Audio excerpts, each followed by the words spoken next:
What's up, y'all?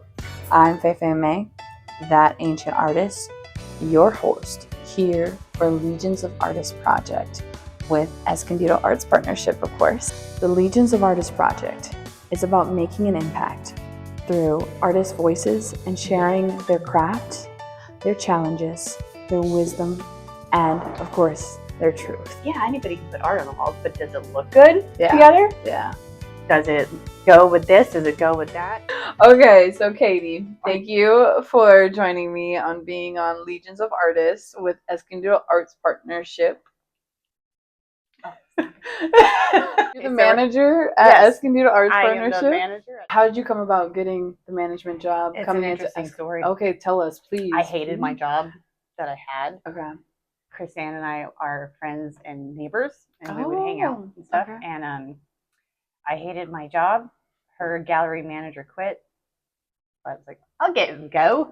Yes. You know, like, why not? It's better than this place I'm at now. I'm doing accounting for a powder coating company. Oh, wow. It was very unhealthy. It sounds interesting. It actually, I know more about powder coating than I should. What is it? Powder coating is like it's like a dry paint, right? Okay. So like if you have like rims or patio furniture, anything that's metal, you take it in, you get it sandblasted, and then they recoat it in this powder coating and they bake it. And the paint bakes into the metal, and it's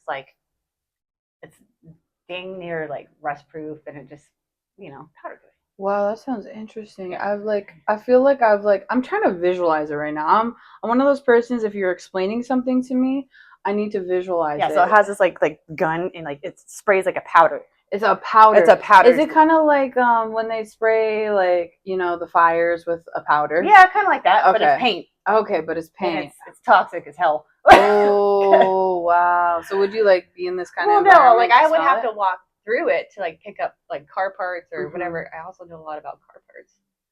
Random knowledge. Yeah, no, I love that. And yeah, it was just, I didn't like it. My boss was a jerk. Yeah. So you found something new. Yeah. And now you're here. You've worked here for 7 years. And what would you, I guess, consider your craft as an artist, I would consider my craft installations. Installation. Yeah. Okay. So that's what I do is, and it's kind of a, if you're not an artist or if you've never shown in a gallery or never worked in a gallery, it's an underrated skill.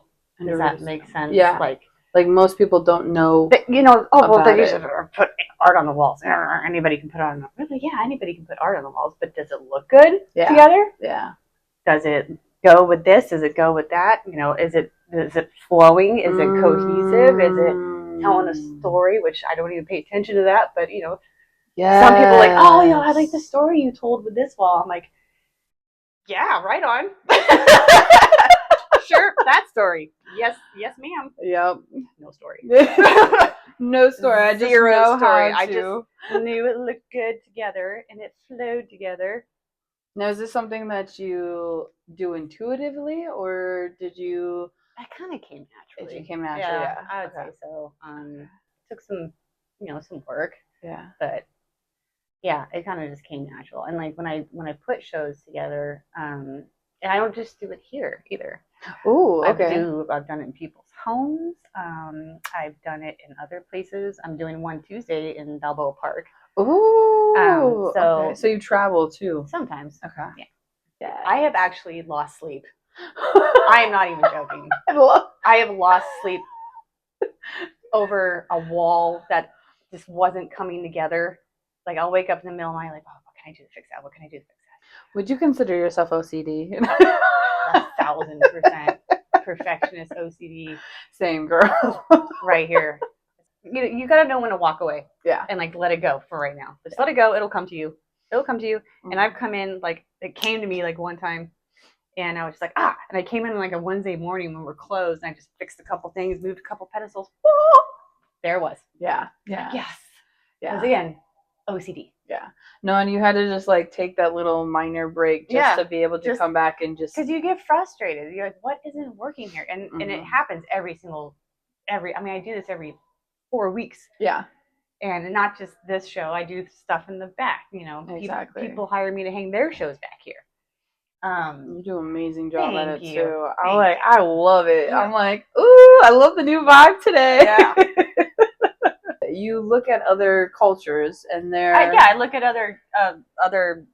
what other places, what other galleries, what other museums, institutions, what are they doing? Like, what's something that could be brought in that's new and different and exciting? You know, I've long been an advocate for, you know, the way we operate is different because it's not curated. It's not brought in, like, you know, certain places, as example, Oceanside Museum of Art. They bring in those people. They go and they seek out. Oh, okay. Not for the entire museum, but for, like, for instance, right now what's up there is this show called Fabulous Fiber. Okay. And it's curated by a woman who I know. Okay. Kate Stern. And she went and she found the artist to bring in. She's a curator. Okay. We don't operate that way. We have open calls to the public. Oh, okay. Okay. So that makes sense. And then we have an outside art professional, whether it's a professor or whoever, another gallerist, gallery owner. They come in and they're the ones who choose what gets put into the show. Right. Okay. I love that. Yeah. Okay. So my goal, I know that's not the question. No, it's okay. I'm still trying to get away from it. I don't know if you noticed. But you've already spoke on it. My goal is to get to that level. I know a ton of artists. I know lots and lots of artists, not just here, LA and stuff. But my goal is to get to that level of being able to, like, I know all these artists. I want to be able to curate my own thing, like held at a museum or whatever, you know, stuff like that. Because I love what we do here because it is open and it's not our fault if your piece doesn't get in, even though we get the brunt of it. Yeah. Can't believe she didn't like my piece. Can't believe you didn't like my piece. Well, it's a piece of shit. I mean, I don't know. No, and that's how people learn. It's like you're not always going to get that yes. They take it very personally sometimes. Other artists like, you know, that's the way it is. And that's the way it is. Exactly. Like, what I always tell people when they get all, you know, butthurt that they didn't get a piece in, I'll say, look, if you can't play the game, don't do the sport. Period. You know, period. Because this is a competitive world. This art business thing here, it's really competitive, as they know. Thing you're a competitor. I'm an art wrestler. Well, honestly, thank you so much for taking the time out of your busy day, your busy schedule with Escondido Arts Partnership, and just being on the show. Hey, no problem. We appreciate you. I'll be here appreciate all week. You. Literally.